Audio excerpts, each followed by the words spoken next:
I teach for a living, so I like to see you eyeball to eyeball, so to speak.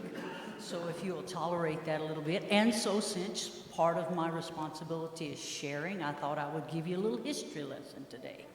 But probably most of you already know this. I did not. I thought our church name, United, was just a great name, United. But historically, that's not the case. And I brought notes because I wasn't quite sure of all my dates. So, 8 months old, the city was. There was a church built. Small. 1879. I'm sorry, I said 8 months. 8 years. See, I didn't have it all together. It's a good thing I have notes today. Zion was the first congregation that gathered together. Norwegian Lutheran, that's a shock. But anyway, constructed on the very site that our church now sits. And then by 1886, there was another group of Lutherans, and they were known as Trinity. The third group, titled the First, in 1889, was part of the First Lutheran Church, and they purchased a lot next to Trinity. So, as things grew, they grew together. Thus, we have the name United. I thought that was pretty cool to know. So, by 1917, there were several different things that took place, and within 1926, Lutheran and Bethany also merged. The installation, now this is the neat part, because of the radio broadcast. By 1926, when they merged, the installation of Reverend Ingolstad, see there, I've been working on my Norwegian, was broadcast over the radio, initiating one of the longest radio ministries in the country, continuing to this day. In 31, the cornerstone for the new building was laid, and that's where we're holding our church services now. Well, part of the 1931 included the Depression, so we had journeymen come through, but with the guidance of a father and son, the Reamers, they built what we know as the Art Deco church. Very notable architecture. By 1962, there were other modernizations that occurred, and in 1964, we had an active pipe organ installed. By 1991, does anybody know what happened in 91? So this is interactive. 91. We actually were admitted or selected for the National Historic Registry for the nation.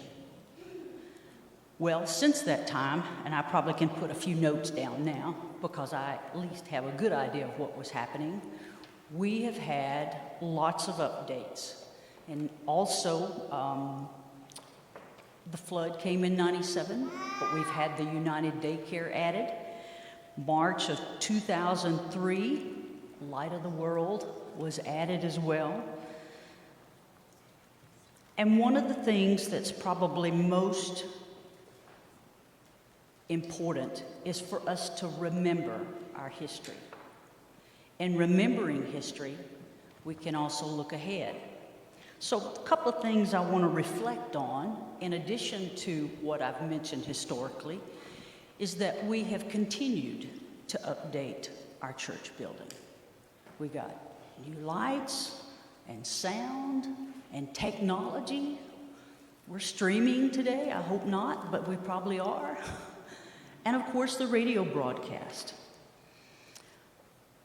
As chair for Property Ministries, I'm just here only to remind you of the things that we've done historically and to reflect on the opportunities that we have going forward. None of this would be possible without you having given, and those that came before us gave. We are God's hands. We are the body of Christ. Do we still have things to do? Unfortunately, yes. But I did want to kind of give you a rundown for where we allocate funding when we say property ministry.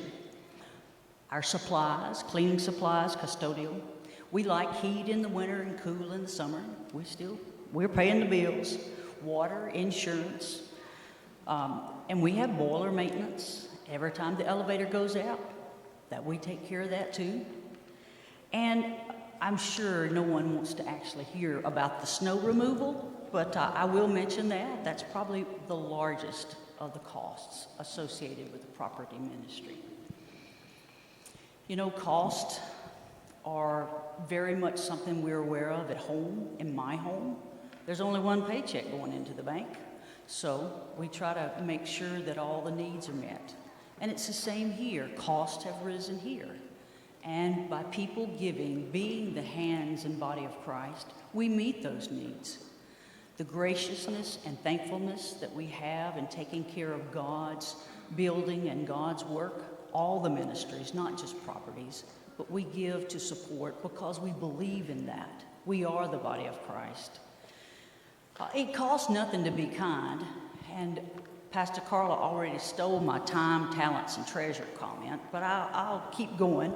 But it costs to operate a beautiful facility such as this. I simply wanted to remind you that when we give to the body of Christ through our finances, we're being a role model to the younger generation.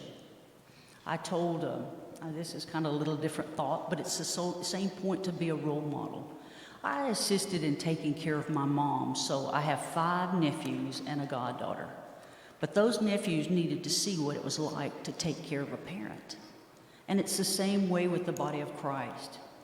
We're giving because God has blessed us, but we're also teaching our children and our grandchildren how important it is to give.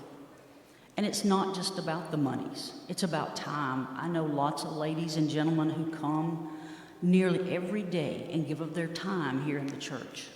I'm grateful for that, and I'm very thankful.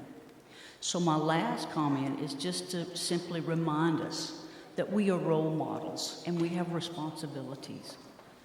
Thank you for giving in the past and in the present and in the future. Thank you.